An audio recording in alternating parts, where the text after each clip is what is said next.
Okay, folks, I got a great question here. It's a really good one. It is, why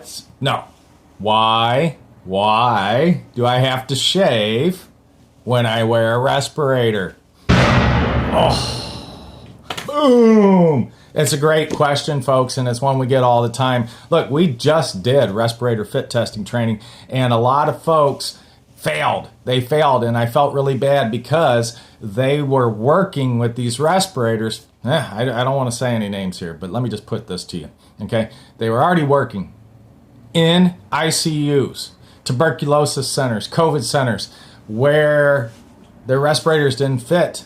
This was just part of the annual fit testing, and whoever fit tested them before was like, oh yeah, pass. No. You got to follow through all the way. You got to do all the protocol, the whole 9 yards, right? You got to go through the 7-8 steps there and make sure that the up and down and left and right. So why do we ask you to shave? Well, it's a great question, and here's the answer. Let's take a look at the size of a micron. Now remember, when we're dealing with N95 respirators, it's missing that 0.05 size micron. Anything smaller than that's going to get through, right? So when we look at that 0.05, that 5% is going to slip through.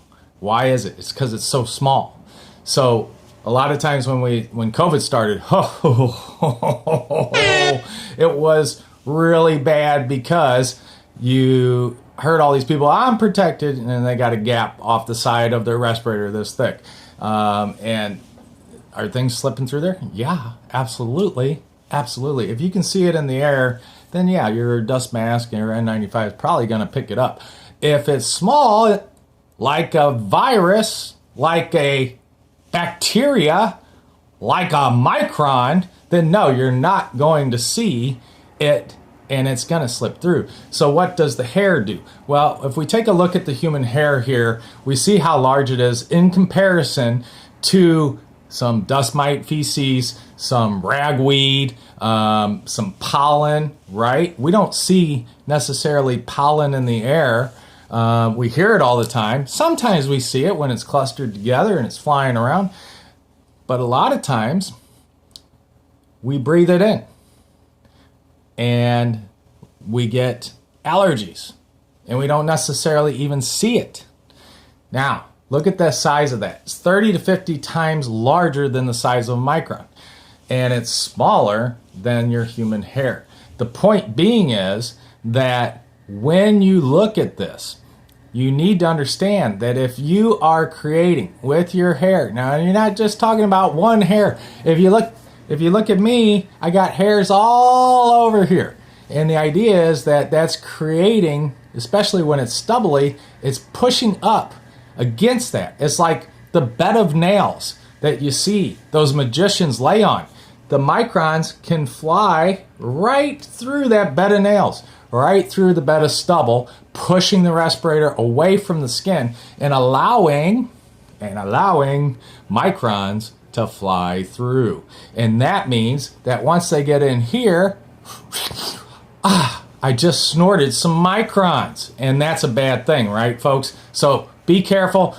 Shave, get a good shave, get it clean. If you can't do that, if you got the big beard, then you got to go to the full hood.